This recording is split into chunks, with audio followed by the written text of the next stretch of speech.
پھولی ہوئی سانسوں کے ساتھ وہ وہاں پہنچی. سامنے ہی بڑے بھرے مجمع میں وہ سر جھکائے پیچھے کی طرف دونوں ہاتھ باندھے شاہ میر لالا کھڑے تھے. عنایا کی بھرائی ہوئی آواز سن کر شاہ میر لالا سمیت کئی گردنیں حیرت سے اس کی طرف اٹھی تھی بڑی تھی.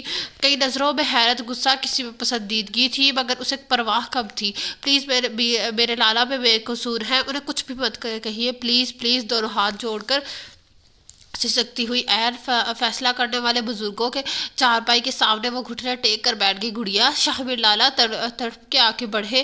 تم یہاں کیا کر رہی ہو؟ کیوں آئی ہو؟ یہ تمہیں جگہ تمہارے لائق نہیں. اٹھو، واپس گھر جاؤ. شاہ میر لالا عین اس کے سامنے جا بیٹھے، دونوں ہاتھ بندھے. وہ خود کو بے بس محسوس کر رہے تھے. نہیں لالا، آپ انہیں سچ بتائیے. انہیں بتائیے نا کہ وہ قتل آپ نے نہیں کیا، وہ ایک الزام تھا. وہ بے ساختہ رو دی تھی. ساکت بیٹھے مجمع میں ہلکی ہلکی آوازیں ابھرنے لگی. تبھی سامنے بیٹھے چودھریاں فیصلہ سنانے والے میں سے ایک بزرگ نے گلا کھنکارا. دیکھو لڑکی، پہلے تو تمہیں یہ بات پتہ ہوگی کہ عورتوں کو پنچایت میں آنا سخت ممنوع ہے. اگر آئے بھی تو سخت پردے میں آئے، مگر ضروری نہیں کہ تم گاؤں کے چودھری کی بیٹی ہو تو تم یہ پابندی لاگو نہیں. گاؤں کے ہر عورت پر یہ پابندی عائد ہے، چاہے وہ کسی چودھری کی عورت ہو یا کسی کمی کمین کی. دوسری بات، تمہارے لالا نے ملکوں کی لڑکی کا قتل کیا ہے اور یہ قتل ثابت ہو گیا ہے. تمہیں نہیں کیا میرے لالا نے کوئی قتل. ایک بات آپ کی سمجھ میں کیوں نہیں آ رہی؟ بزرگ کی بات کاٹ کے وہ اتنے زور سے چیخی. شاہ میر لالا بابا سمیت بیٹھے ہوئے ہر بندے کو گویا سانپ سونگھ گیا ہو. جو لگتا ہے آواز ہی صحیح نہیں کر رہی کیونکہ زکام بھی بہت زیادہ ہے. چلے پھر بھی لڑکی، تم اس طرح بزرگوں کے بے عزتی نہیں کر سکتی، تمہیں اس کی سزا ملے گی. بھرے مجمع میں کسی نے چلا کر کہا. حق تک بیٹھے بزرگ نے سکتے سے پہلے نکل کر ہاتھ اٹھا کر اس کے لڑکے کو واپس بیٹھنے کو بولا تھا. دوبارہ اپنا رخ سخن لڑکی کی طرف موڑا. چلو تمہیں ایک موقع دیتا ہوں. تمہارے پاس ثبوت ہے؟ اپنے بھائی کا تو ابھی ثابت کرو. اگر رہی تو اگلے 10 منٹ میں تمہارے سامنے تمہارے بھائی کو پھانسی پر لٹکا دیں گے. منظور اسے تائیدی نظروں سے دیکھا. اس نے ہر سر ہلا کے شاہ میر لالا کی طرف دیکھا. وہ اسی کی طرف دیکھ رہے تھے. نگاہوں میں کیا کچھ نہیں تھا. یہاں سے چلی جاؤ گڑیا. دیکھو سب تمہیں کیسے دیکھ رہے ہیں. میرے ہاتھ نہ بندھے ہوتے میں سب کی نظریں پھوڑ دیتا.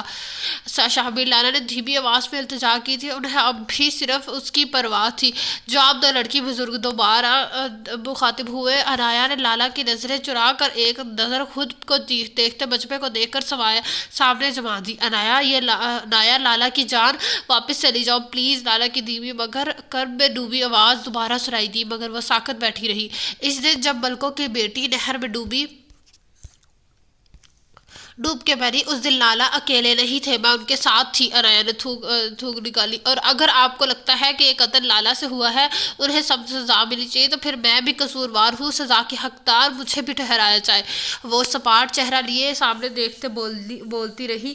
جھوٹ عنایا، تم جھوٹ کیوں بول رہی ہو؟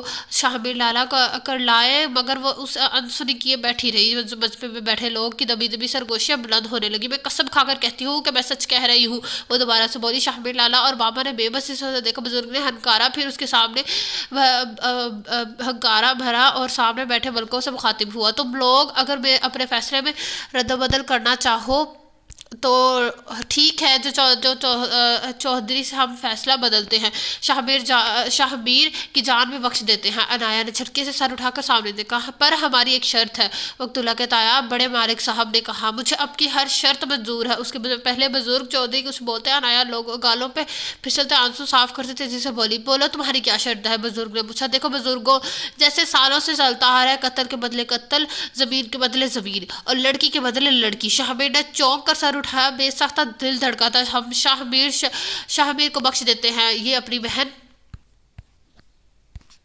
ہمارے حوالے کر دے. اب سارم چونکہ شادی شدہ سے ہے، چھوٹے ملک کو کوئی اور پتر نہیں، تو اس لڑکی کا نکاح ابھی اور اسی وقت میرے لڑکے سے ہوگا. بڑے ملک نے اپنا مدعا بیان کیا. کیا بکواس ہے یہ عنایا؟ میری مانگ ہے، کل شادی ہے ہماری. ایسا تو میں مر کر بھی نہ ہونے دوں. کب کا خاموش بیٹھا جب بار بھڑک اٹھا تھا. ایسا ہوگا اور ابھی ہوگا. میرے چچا کی دہی کا قتل ہوا ہے. کی دھی کا قتل ہوا ہے، یہ تیری ماں نے اور اس کے بھائی نے کیا ہے، اور اگر تجھے نہیں منظور یہ شرط تو پھر ٹھیک ہے، ابھی پھانسی ہوگی اور دونوں بہن بھائیوں کو ہوگی۔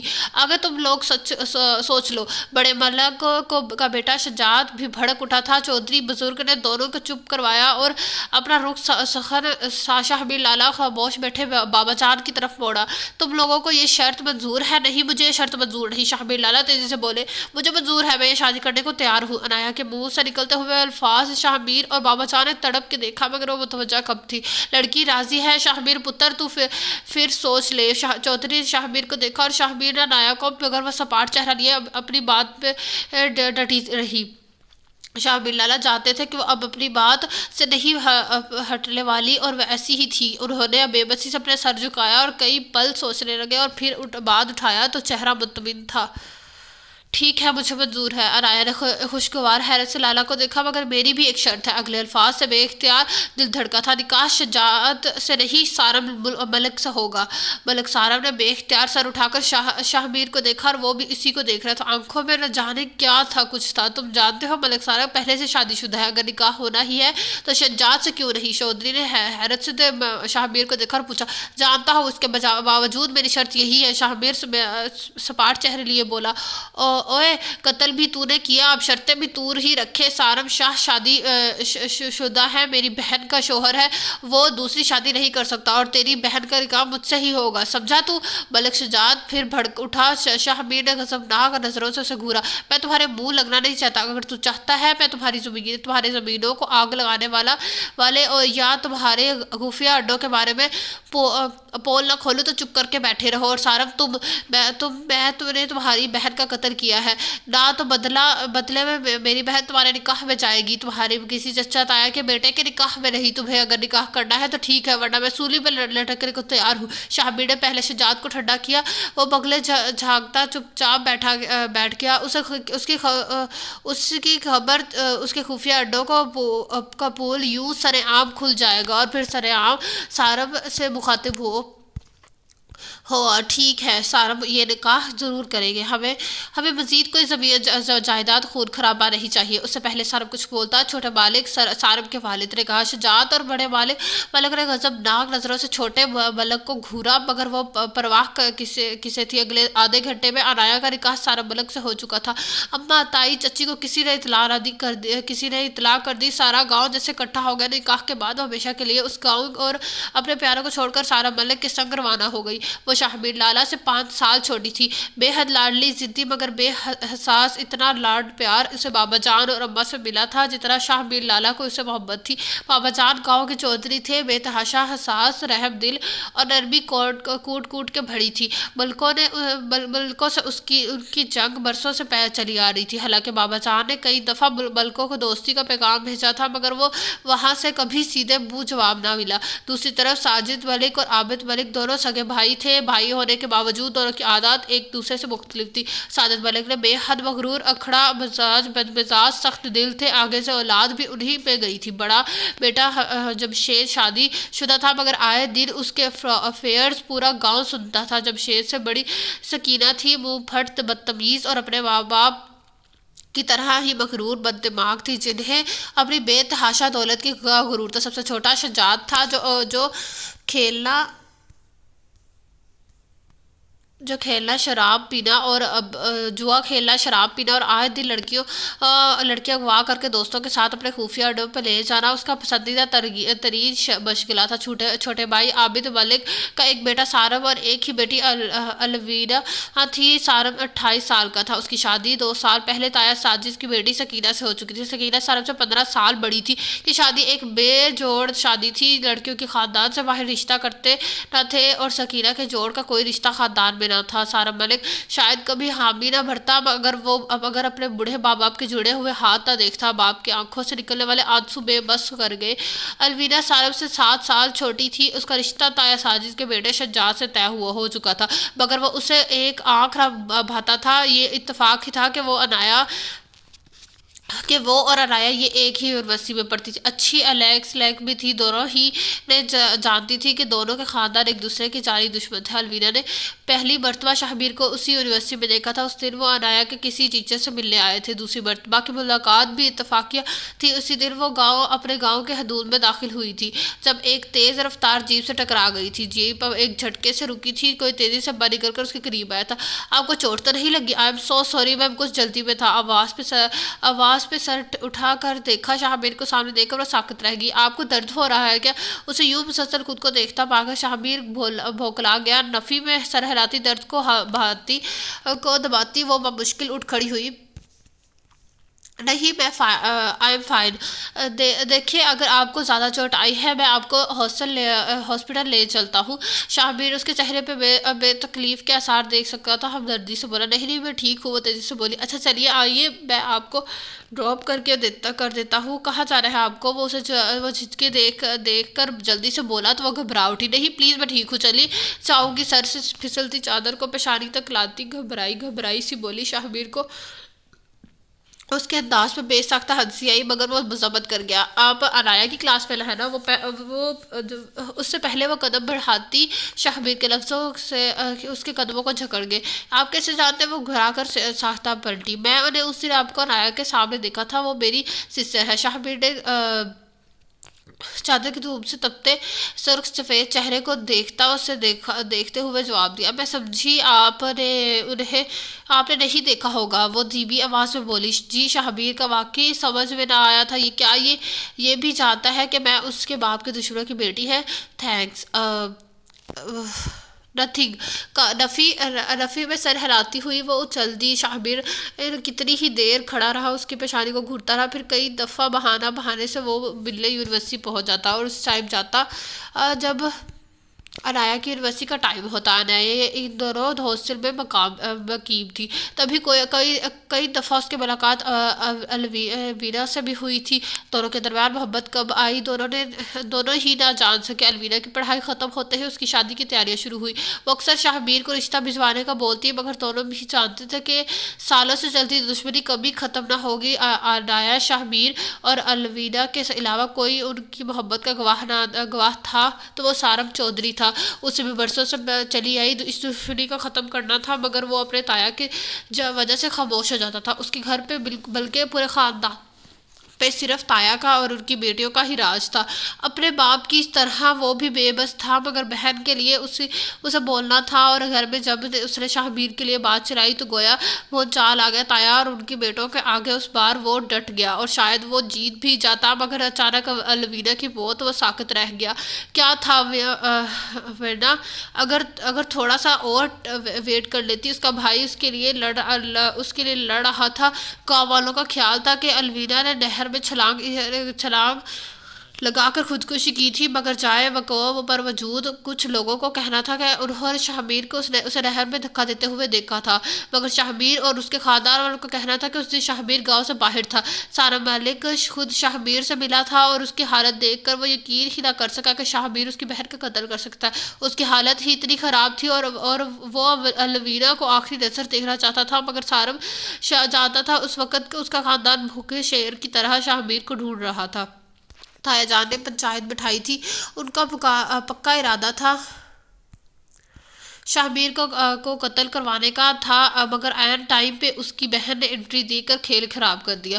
جب باہر سے اسے کوئی خاص لگاؤ نہیں تھا. وہ اس کا چچا زاد تھا مگر میٹرک پاس تھے. پڑھائی اسے کوئی خاص لگاؤ نہیں تھا. میٹرک کے بعد وہ چچا تایا لوگوں کے ساتھ زمینوں کے کاموں میں لگ گیا. وہ خالصتاً بابا جان کی پسند تھی اور ان کی بھی خاندان سے باہر رشتے دیتے نہ تھے. جب بار میں وہ ساری خوبیاں تھی جو ایک مرد میں ہونی چاہیے تھی. اگر کوئی خاص تھی تو بس وہ میٹرک پاس تھا. شہبیر لالا کے علاوہ اگر کسی نے تعلیم حاصل کی تھی تو وہ جبار ہی تھا. باقی کسی لڑکے کو پڑھائی کا کوئی شوق نہ تھا. کوئی خاصا نصیحت نہ ہونے کے باوجود اس نے بابا جان اور شہبیر کے فیصلے پر سر جھکا دیا. تھا، کیونکہ وہ جانتی تھی کہ اس کا باپ اور بھائی اس سے بے تحاشا پیار کرتے ہیں، مگر درمیان میں الوینا کا قتل اور شاہبیر لالا پہ الزام پر وہ اچھا خاصا ڈسٹرب ہو گئی تھی۔ وہ لالا اور الوینا کی محبت کے بارے میں پہلے دن سے جانتی تھی، اسے آج بھی 2 ہفتے پہلے وہ دن یاد تھا۔ شاہبیر لالا کل سے شہر گئے تھے، اسے بھی کچھ چیزیں لینی شہر جانا تھا۔ واپس میں وہ شاہبیر لالا کے بنگلے پہ ٹہری تھی اور شاہبیر کے کام ختم ہوتے ہی وہ اس کے واپس چلی آئی ڈرائیور کے ساتھ۔ وہ دونوں گاؤں کے دودھ سے نکل آئے تھے جب سامنے سے کوئی لڑکی دوڑتی ہوئی آئی تھی اور ان کے جیپ کے آگے گر گئی تھی۔ ڈرائیور گھبرا کر بریک پہ پاؤں رکھا تھا۔ کیا ہوا چچا؟ انایا نے گھبرائی آواز سے پوچھا۔ بیٹا کوئی لڑکی جیپ کے سامنے آ گئی، اچانک سے ڈرائیور چچا بولے تھے۔ چاچا ساتھ ہی جیپ کا دروازہ کھول کر باہر نکل گئے۔ بی بی جی کوئی لڑکی ہے، شاہبیر صاحب کو پوچھ رہی ہے۔ تھوڑی دیر بعد ہی ڈرائیور چچا نے کھڑکی سے سر اندر کر کے اسے بتایا، اوہ وینا ہوگی۔ وہ ایک دم چونک پڑی۔ چچا اسے اندر لے آئے۔ جیپ کی پچھلی سیٹ پر انایا کے ساتھ بیٹھتے ہی اس لڑکی نے چادر سے کیا نقاب اتارا اور سانو نقوش کی دبلی پتلی سی لڑکی تھی۔ سلام بی بی، شاہبیر صاحب سے کام تھا۔ نظریں چیختی کسی سے کیے وہ بولی، شاید وہ جھجک رہی تھی۔ خیریت؟ انایا چونکی، وہ اس لڑکی کو نہیں جانتی تھی۔ جی میرا نام ثنا ہے، چھوٹی بی بی وینا ملک کی دوست ہوں جی، انہوں نے بھیجا تھا جی، وہ سر جھکائے آہستگی سے بولی۔ تم مجھے پر بھروسہ کر سکتی ہو ثنا، میں لالا اور وینا کے بارے میں سب جانتی ہوں۔ انایا نے اسے جھجکتے ہوئے دیکھ کر اس کا ہاتھ تھاما۔ ثنا نے آہستگی سے سر اٹھا کر اسے دیکھا، پھر دھیرے سے اس کی مٹھی میں دبی کوئی چیز انایا کے ہاتھ میں تھما دی۔ یہ چھوٹی بی بی نے بھیجا ہے صاحب کے لیے، انہیں کہنا جی آپ نے بہت دیر کر دی۔ ثنا سسک اٹھی۔ انایا نے چونک کر اسے دیکھا۔ سب ٹھیک ہے نا؟ پلیز مجھے بتاؤ وینا کیسا ہے، کہیں اس کی شادی تو نہیں ہوگی؟ انایا نے تڑپ کر اس کا بازو تھاما۔ وہ جی چھوٹی بی بی کی آج صبح ہی ڈیتھ ہو گئی ہے، انہوں نے نہر میں کود کے اپنی جان دے دی۔ ثنا تڑپ کے رو دی اور انایا کتنی ہی دیر ساکت بیٹھی رہی۔ چلتی ہوں جی، کسی کو شک نہ ہو جائے، آپ چھوٹے صاحب کو یہ رکا ضرور پہنچا دیجیے گا۔ چادر سے آنسو صاف کرتے ہوئے تیزی سے جیپ سے اتر گئی۔ انایا کتنی ہی دیر سی سن بیٹھی رہی۔ ڈرائیور چچا نے گاڑی سٹارٹ کر دی۔ شہر کے حدود میں داخل ہوتے ہی اسے جیسے ہوش آیا تھا، ہاتھ میں تھاما کاغذ کھولا۔ الوینا کی صاف ہینڈ رائٹنگ سامنے آئی۔ میر سمجھ نہیں آ رہی کہاں سے شروع کروں۔ میں نے تم سے کہا تھا نا اپنے بابا جان کو بھی اپنے رشتے کے لیے نہیں تو بھیجو، اپنے رشتے کے لیے نہیں تو ہم کورٹ میرج کر لیتے ہیں، سارا بھائی بھی ہمارے ساتھ دیں گے، مگر نہیں مانے، عزت سے مجھے بیاہنے کا ہی سوچتے رہے۔ میرا وجب وہ عزت ہی میرے پاس نہیں رہی تھی تو میں اب تمہاری بن کے کیا کروں گی؟ جانتے ہو کیا، اس دن جب ہم نے نہر پہ ملے کا پروگرام بنایا تھا، اس دن ہماری باتیں شجاعت کے ایک خاص رندے نے سن لی تھی۔ شجاعت کئی دنوں سے میری طاق میں تھا، میں نے غور نہیں کیا ہوتی، اس سے کسی کوفیت سے دینے والی تھی۔ کب سے مجھے اکیلے ڈھونڈ رہا تھا۔ اس دن جب میں نہر پہنچی تم بھی انہیں نہیں پہنچے تھے، مگر میری تاکید میں وہاں بیٹھے شجاعت اور اس کے کارنے ضرور موجود تھے۔ انہوں نے مجھے وہاں سے لیا اور جب میں دوبارہ ہوش میں آئی میرے پاس کچھ نہ بچا تھا، میں روتی تڑپتی رہی۔ اب ان درندوں کو مجھ پہ رحم نہ آیا۔ تم نہیں جانتے میر، اس وقت مجھے پہ یہ کیا بیتی میں تمہیں بتانا چاہتی تھی، کس منہ سے تمہارے سامنے آتی۔ اب کوئی امید نہیں بچی میر، میرا یہ خط جب تم تک پہنچے گا شاید میں اس دن میں نہ ہوں، مگر وہ تمہیں مجھ سے وعدہ کرنا ہوگا، تمہیں اپنی محبت کی بے حرمتی کی سزا دینی ہوگی شجاعت کو۔ اسی دن میری روح کو سکون آئے گا۔ مجھے معاف کر دینا میر، فقط تمہاری دینا۔ خط پڑھ کر وہ بے ساختہ رو دی۔ اتنا ظلم، اتنی درندگی، اور جب لالا کے ہاتھ میں خط آیا وہ کتنا تڑپ کے روئے تھے۔ وہ گاؤں واپس جانا چاہتے تھے، الوینا کو ایک نظر دیکھنا چاہتے تھے، مگر بابا جان کو آرڈر آیا تھا وہ بھی واپس گاؤں میں آئے۔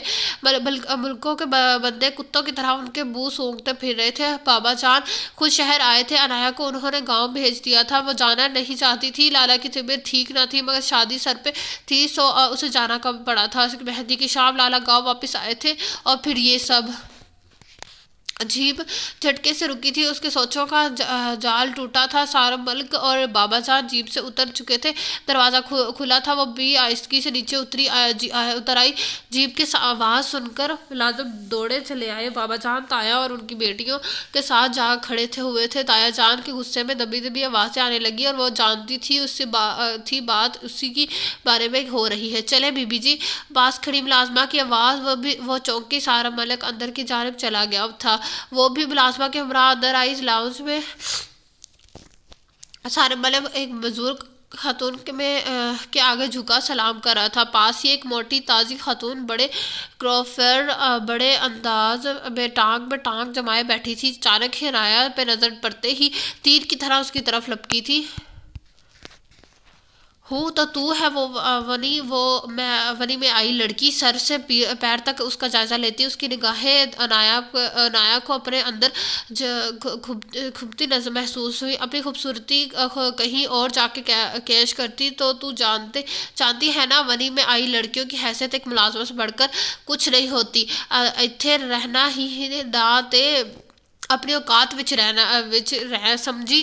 ایک دم عنایہ کی کلائی تھام کر مروڑی تھی۔ وہ جنونی انداز میں بولی۔ عنایہ کے منہ سے بے ساختہ نکلنے والی چیخ پہ زارا ملک اور بیجی نے مڑ کر دیکھا اور درد سے تڑپتی بے حال وہ سکینہ سے اپنی کلائی چھڑوانے کی کوشش کر رہی تھی۔ کیا ہو رہا ہے یہ؟ بابا جان کی گرجتی آواز پہ سکینہ ایک دم بوکھلائی۔ پاگل ہو گئی ہے آپ؟ سارا ملک نے آگے بڑھ کر عنایہ کی کلائی کو سکینہ کی گرفت سے نکالا تھا۔ گھورتے ہوئے سکینہ کو دیکھا۔ فریدہ بوا لڑکی کو اوپر والے کمرے میں چھوڑ آئے۔ بابا جان نے مودب بنی بوا کو اشارہ کیا تھا۔ وہ جی اچھا سائیں، کہتی عنایہ کو اپنے پیچھے آنے کا اشارہ کرتی سیڑھیوں چڑھتی اوپر لے آئی۔ کمرہ کافی کشادہ تھا، ہر چیز وہاں موجود تھی۔ ملازمہ نے اسے بیڈ پہ بیٹھنے کا اشارہ کیا۔ وہ آہستگی سے چلتی ہوئی بیڈ پر آ بیٹھی۔ سنو جاتی ہوئی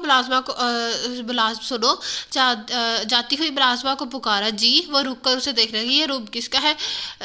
وینا بیٹا کا تھا جی، اللہ جنت میں جگہ دے، بہت اچھی تھی جی، بوا نے دکھ بھری سانس بھرتے ہوئے جواب دیا۔ ٹھیک ہے آپ جائیں، وہ آہستگی سے بولی۔ بوا نے نکلتے وہ کمرے میں اٹھی اور کمرے میں ٹہلنے لگی۔ یہ دینا کا کمرہ تھا، اچھا خاصا ڈیکوریٹ ہوا تھا، چیز وہاں موجود تھی، سلیقے سے سجی تھی، مگر اسے ایک بات سمجھ آئی تھی، ونی میں آنے والی لڑکیوں کو اتنا اچھا کمرہ کبھی نہیں ملا تھا۔ سکینہ کے علاوہ ابھی تک کسی نے برا سلوک نہ اپنایا تھا۔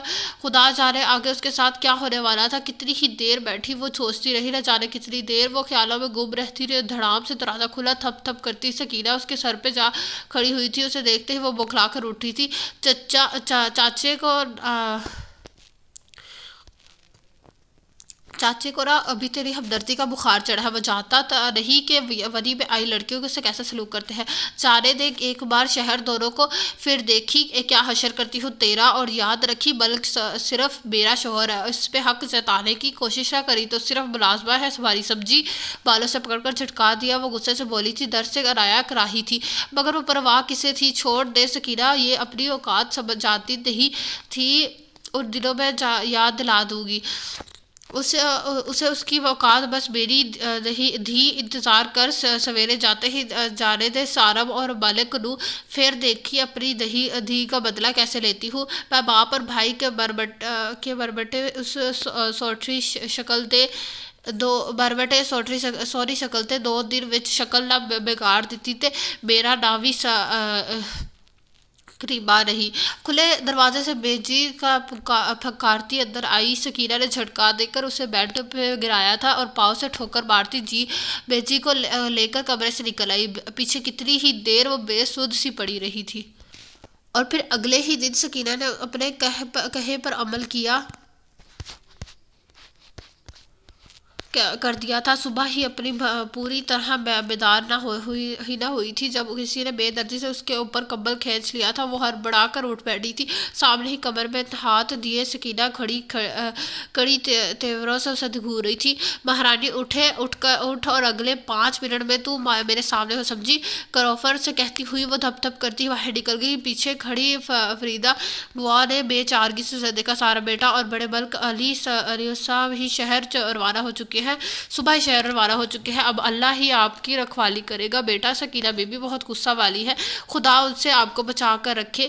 بوا نے اس کے سر پہ ہاتھ رکھ کر کہتی ہوئی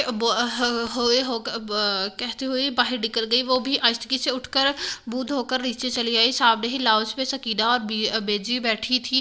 سکینہ نے اسے آتے دیکھتے ہی فریدہ بوا کو آواز دی۔ بوا کسی بوتل کے جن کی طرح نمودار ہوگی۔ سارے ملازموں کو اکٹھا کرو جلدی۔ اگلا حکم جاری ہوا۔ تھوڑی ہی دیر میں سب اکٹھا ہو گئے۔ آج کے بعد سارے گھر کے کام یہ کرے گی، تینوں ٹائم کا کھانا، پھر مشین لگا کے سارے کپڑے دھونا، پوری حویلی کی صبح شام صفائیاں کرنا، سب اس کے ذمہ ہے۔ اور اگر بینو پتہ چلیا کہ کسی ملازمہ نے اس بغیرت کا ہاتھ وٹایا ہے تو اس کی اسی دن چھٹی، سمجھے گئے سارے۔ سکینہ بیگم نے غصے سے سب کو گھورا۔ جی بی بی جی، سارے ایک ساتھ بولے۔ اور تو بھی سمجھی کہ نہیں؟ بازو پکڑ کر جھٹکے سے رخ اپنی طرف کیا۔ جی سمجھ گئی، اندر کا غصہ مذمت کرتی ہوئی وہ سر جھکا کر بولی۔ وڈی بی بی جی، بولا کر مجھے اس گھر کی مالکن ہوں، میں سارم ملک کی بیوی ہوں۔ ہاں سمجھی کہ نہیں؟ چٹیا سے پکڑ کر ایک اور جھٹکا دیا۔ عنایا بے درد سے بلبلا اٹھی۔ جی بی بی جی سمجھ گئی۔ آنکھ کے کنارے سے ایک آنسو زبردستی نکل کر زمین پر جا گرا۔ سکینہ بیگم کے چہرے پر مسکراہٹ دوڑ گئی۔ اور پھر سارا دن نوکروں کی طرح کام کرتی۔ شاہبیر لالہ کی چھوٹی گڑیا جب رات کو فرش پہ آرام کرنے لگی، کمر ٹکاتی تو بے اختیار درد سے چیخیں نکل جاتی۔ سارم کے جانے کے اگلے ہی دن سکینہ بیگم نے ملازموں کے کوارٹر میں ہی اس کا ایک بستر نیچے لگوا دیا۔ منہ اندھیرے اٹھتے ہی وہ گھر والوں کے ساتھ ساتھ ملازموں کی پوری فوج کے لیے بھی الگ سے ناشتہ بناتی، پھر پوری حویلی کی صفائی ستھرائی کرتی۔ ساتھ ہی ایک دن کی کھانے کا آرڈر جاری ہو جاتا۔ کھانا بنا کر سکینہ بیگم پوری حویلی کے کونوں کو کھدروں سے جانے کون سے کپڑے نکال کر ڈھیر لگاتی، مشین لگا کر دھوتے، ساتھ میں رات کے کھانے کی تیاری بھی کرتی۔ وہ عنایا ملک جس نے اپنے گھر کبھی ہل کر پانی بھی نہ پیا تھا، یہاں پوری فوج کا کھانا تیار کرتی تھی۔ شاہبیر لالہ اماں یا بابا جان دیکھ لیتے تو بیٹی کے دکھ سے ہی مر جاتے۔ رات سونے سے پہلے سکینہ بیگم اور بیجی کے پاؤں دبانے نہ بھولتی، تھک کے ٹوٹ جاتی، مگر وہ جانتے بوجھتے اسے اٹھنے نہ دیتی۔ سارم ملک اور بابا جان شہر ہوتے اس دن کے بعد وہ بھی واپس نہ آئے تھے۔ فریدہ بوا نے بتایا تھا کہ سارم ملک زیادہ تر شہر میں ہی ہوتے تھے، اپنا کاروبار تھا وہاں، 3-4 ماہ بعد آتے تھے، مگر بابا جان اکثر چکر لگاتے تھے۔ اب بھی نہیں، انہیں شہر گئے 5 ماہ ہو گئے تھے۔ سارم ملک تو ابھی تک نہ آئے تھے، مگر بابا جان 3-4 چکر لگا چکے تھے۔ سکینہ کی بدولت عنایا بھی ابھی تک بابا جان سے نہ مل سکی تھی۔ اس رات شام سے ہی طوفانی بارش لگی تھی۔ وہ پہلے سکینہ بیگم کے پاؤں دبانے کے بعد بیجی کے ٹانگیں دبا رہی تھی۔ رات کے 11 بج رہے تھے۔ باہر زور و شور سے بارش جاری تھی۔ تھوڑی دیر بعد بادل کی کڑک اور بجلی کی چمک اسے اندر ہی اندر سہما رہی تھی۔ اسے شروع سے ہی بجلی، طوفان اور رات سے بے تحاشا ڈر لگتا تھا۔ ایسے میں وہ ساری رات اماں کے بستر میں دبکی رہتی تھی۔ شاہ میر کا بھائی اکثر اسے چھیڑا کرتے تھے کہ جب تمہاری شادی ہوگی تو جہیز میں اماں کو تمہارے ساتھ بھیجنا پڑے گا۔ اسی ٹائم میں وہ ہنس پڑتی تھی اور اب اسے شدت سے اماں اور لالا یاد آئے تھے۔ زور لگا بغیرت، ہاتھوں میں دم نہیں ہے؟ بیجی کی کڑک دار آواز سے ماضی سے کھینچ لائی تھی۔ آنسو ضبط کرتی وہ زور سے ٹانگیں دبانے لگی۔ صوفے پر نیم دراز سکینہ نے خوش سے دیکھا، لگتا ہے بڑی گہری سوچوں میں ڈوبی تھی۔ کمال کا طنز تھا۔ بیجی نے گھورتی آنکھوں سے اسے دیکھا۔ ہوں، یاد کر رہی ہوگی بغیرت ماں باپ کو؟ بیجی خاصا اونچا بڑبڑائی تھی۔ عنایا کے دل پہ گھونسا پڑا تھا، کسی طرح وہ اس کی ماں باپ کو گالی دے رہی تھی۔ اس کا دل چاہ رہا تھا اس بوڑھی عورت کا منہ نوچ لے، مگر سکینہ بیگم کی اگلی بات نے اسے چونکا دیا۔ سنا ہے اس کا بھائی اپنے گاؤں کے پاس دیکھا گیا ہے، ابا بتا رہے تھے، کئی دنوں سے اس کے گاؤں کے پھیرے لگا رہا ہے۔ اچھا ملنا چاہ رہا ہوگا بہن سے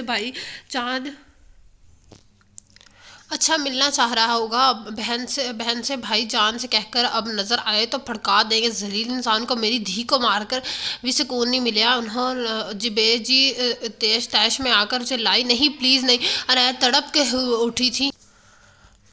کیا نہیں قتل کی قاتل ہے وہ میری دھی دا جب تک مجھے اس کے مرنے کی خبر نہ ملی میرے کلیجے وچ ٹھنڈ نہیں پینی سمجھی تو بیجی چلا کر بولی اور اچانک سے اسے اپنا پیر اس کے پیٹ میں دے مارا وہ بلبلا کر رہی کسر سکینہ بیگم نے پیچھے سے اپنی بھاری ٹانگ اس کے کمر میں دے ماری وہ جو پہلے سے ہی درد میں تڑپ رہی تھی یہ دھکا برداشت نہ کر سکی کڑھتی ہوئی دور جا کر عین اسے ٹائم سارم ملک نے کمرے میں قدم رکھا تھا.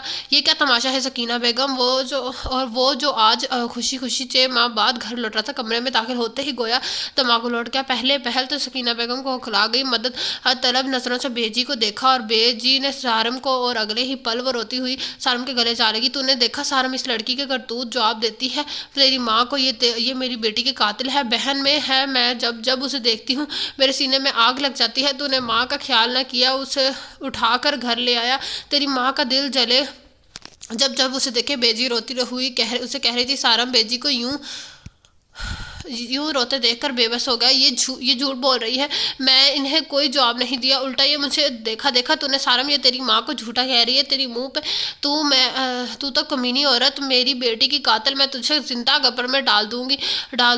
عنایا جو درد سے کراہتی ہوئی سارم کو دیکھ کر حوصلہ مند ہوئی تھی سارم کو صفائی دینے چاہ رہی تھی. بیجی نے تیش میں آ کر اس کی بات کاٹی اور تیزی سے آگے بڑھ کر اس کے بالوں سے پکڑ لیا اس کے منہ پر کسی کے تھپڑ دے مارا تھا.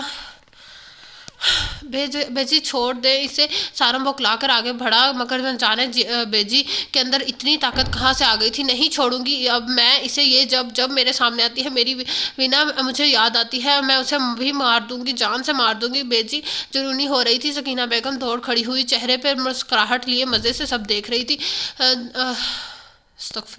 کیا ہو گیا اب آپ کو بیجی مر جائے گی یہ سارم نے عنایا کو بیجی سے چھڑوا کر اپنے پیچھے کیا تھا. بیجی اسے مار کر ہانپنے لگی تھی. سارم نے ان کے دونوں ہاتھ تھاپ کر انہیں بیڈ پر بٹھایا اور فریدہ بوا بوکھلا کر سسکتی ہوئی عنایا کو اس کے کمرے میں بھجوا دیا. کتنی ہی دیر بیٹھا وہ بیجی کو تسلیاں دیتا رہا. رات گئے جب وہ بیجی کو چلا کر عنایا کو تسلی دینے کی خاطر اس کے کمرے کی طرف مڑ گیا آیا تھا مگر آگے اس کے کمرے کی لائٹ آف تھی. دروازہ لاک کر دیکھ کر اسے واپس مڑ گیا. وہ سمجھا شاید وہ سو چکی تھی مگر وہ شاید نہیں جانتا تھا کہ اس کمرے سے بہت دور ایک بند کمرے کے